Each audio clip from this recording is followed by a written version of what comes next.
Si quieres aprender a dibujar cuerpos en cualquier posición, cualquier ángulo y en cualquier estilo y quieres aprenderlo rápido, tienes que probar este nuevo método que llamo el método Saitama. Saitama pasó de ser un godín cualquiera a ser el god de su universo solo haciendo lagartijas, sentadillas y corriendo todos los días. Dejando de lado que ese entrenamiento físico te podría hacer más mal que bien por razones que no voy a explicar, igual me puso a pensar, ¿existirá algún método de entrenamiento equivalente para pasar de dibujar como un pendejín a dibujar como un god? Pues resulta que sí, y da excelentes resultados. El método Saitama es tan fácil como mapear la estructura de 10 personajes de referencia, recrear las 10 estructuras que mapeaste a ojo y crear 10 estructuras originales usando todas las anteriores como referencia. Este entrenamiento tienes que realizarlo todos los días y solo te llevará de 1 a 2 horas, pero solo mapearlo por mapearlo no te sirve. Hace falta tener en cuenta un secreto que te hará capaz de dibujar poses naturales y con profundidad con la misma facilidad con la que espantas viejas. Oye, estás muy guapa y la verdad quería decirte cuánto puedo llenármela de caca. Sí, le doy huevo. Tienes que hacerlo teniendo en cuenta las líneas sombrías. Les llamo así porque delimitan partes del cuerpo que están por dentro del torso, pero que tienen cierta movilidad y su posición produce diferentes sombras. Y saber mapearlas no solo te ayudará a dibujar mejores sombras, sino que también te ayudarán a entender fácilmente la profundidad y el ángulo de cada pose, porque son líneas elásticas que cambian mucho de forma dependiendo del ángulo, pero siempre se conectan en un lugar específico de otra guía, y ese anclaje es precisamente lo que le da la sensación de naturalidad al dibujar poses con este método. Y además, se pueden utilizar para dibujar cuerpos con diferentes estilos y complexiones. En pocas palabras, son la clave para pasar de dibujar así a dibujar asá. Y aprender todo esto solo te va a costar un like, un sub y una compartida. Entonces, ¿cómo vamos a entrenar? Vas a conseguir 10 imágenes de referencia. Puedes extraerlas de Pinterest, Google Imágenes, de los H que te gustan o de Twitter. Y vas a comenzar a trazarlas de esta manera. Crea 2 carpetas en un programa de ilustración. En la carpeta inferior importa una de las imágenes que vas a dibujar y baja la opacidad a 30%. En la carpeta superior crea una capa nueva en la que dibujaremos las líneas guía. Vamos a trazar una línea vertical que cruce por el centro de la cara. Esta línea abarca desde la barbilla hasta el tope de la frente. Ahora haremos una línea horizontal que cruce siempre por debajo de los ojos. De este modo, esta línea siempre coincidirá con el momento en el que el cachete cambia de ángulo. Y eso te facilitará dibujar la cara en diferentes posiciones, porque después de esta línea comienza a subir hacia afuera hasta que alcanza la altura de la ceja y allí se convierte en la curva de la cabeza. Del otro lado hace el ángulo del mentón y cierra con una curva. Haz la prueba y verás que este mapeo nunca falla. De ahí sigue el cuello, 2 rayitas con la forma separación y largo que marca el estilo en el que dibujas. Y aquí empieza lo bueno. Las clavículas son menospreciadas por muchos principiantes, pero son esenciales. No solo porque las dimensiones de las clavículas dan sensación de profundidad y porque te ayudan a entender el ángulo en el que dibujarás el resto del tórax.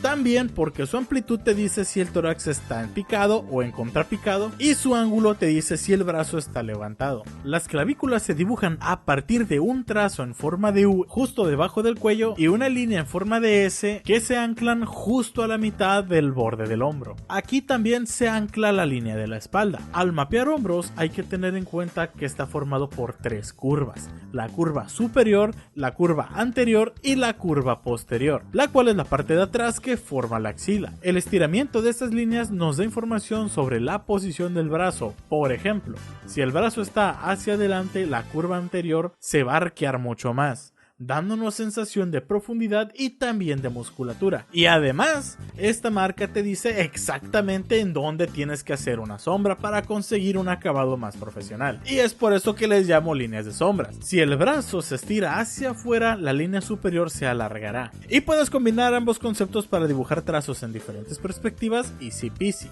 Después de los hombros siguen las que yo llamo líneas de resaque, porque las dibujamos imaginando que el personaje está usando una camisa de resaque, solo que muy ajustada al contorno de la axila. Estas líneas son la gran clave para colocar el torso en diferentes ángulos, de frente, de ladito y de costado. Solo hay que saber combinarlas con las líneas de looming. ¿Y qué verga son las líneas de looming?, te preguntarás. Cuando miras un barco en el horizonte puedes ver como que se está hundiendo a medida que va más allá del horizonte por la curva de la Tierra. Esta línea que forma el horizonte detrás de la cual se esconde el barco se llama línea de looming. Este mismo fenómeno sucede con cualquier objeto. Si dibujas un torso de frente, esta será la línea de looming. Si giramos el torso, ahora el borde del torso estaría por aquí, y esa sería ahora la línea de looming de ese torso. Esta línea se aplica absolutamente a todo lo que dibujes, y esta la perfeccionas precisamente usando el método Saitama. Entonces, después de dibujar las líneas de resaque, hay que dibujar las líneas de looming del torso. Las líneas de las costillas prácticamente no tienen movilidad, pero hay un músculo en la espalda que se puede mostrar si el cuerpo es muy muscular, y aún si no es muscular puede mostrarse pero mucho más delgado. Marcamos una curva que marca el borde de las costillas, pero no es necesario que tenga la forma exacta de las costillas porque esta estructura también incluye los músculos que rodean al esqueleto. Debajo de esta estructura se encuentra otra estructura que no es la cintura. En realidad representa las costillas inferiores y la espina, que es la parte más flexible del torso. Cuando dibujas una pose donde el torso rota, es esta parte la que se tuerce. Cuando el personaje se encorva hacia adelante o hacia los lados, también es la parte que se estira y se hincha dependiendo de qué lado para permitir el movimiento. Y la línea que lo enmarca debajo es la cintura, que marca la frontera entre las costillas y las caderas. Las caderas son como un calzón que forma una rampa que va desde la cintura hasta el borde del huesito de la pelvis y va siguiendo la forma de ese hueso hasta toparse con los abdominales, donde se combina con ellos hasta llegar a los genitales, donde forma un triángulo cuyo largo varía dependiendo de la postura y el diseño. En el caso de personajes masculinos,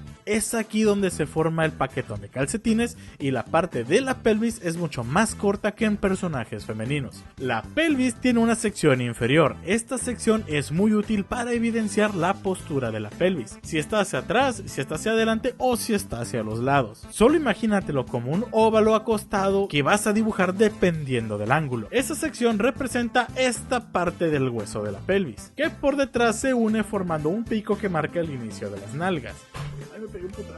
Y este conjunto del calzón con el óvalo es lo que forma la cadera, con líneas que te permiten entender dónde está el huesito de la cadera, dónde colocar las sombras, dónde están los músculos de los abdominales y dónde los genitales se curvan hacia abajo.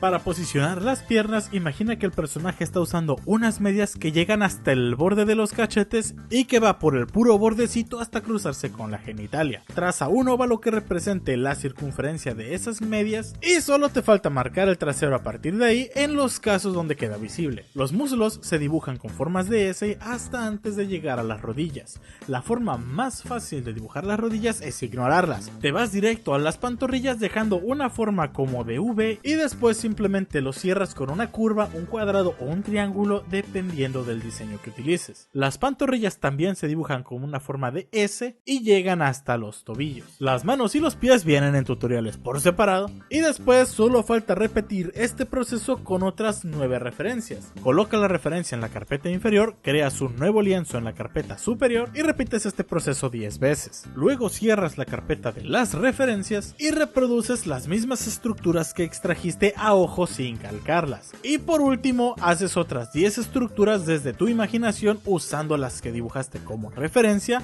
y termina haciendo un boceto desde tu imaginación y observa cómo dibujas cada día más God.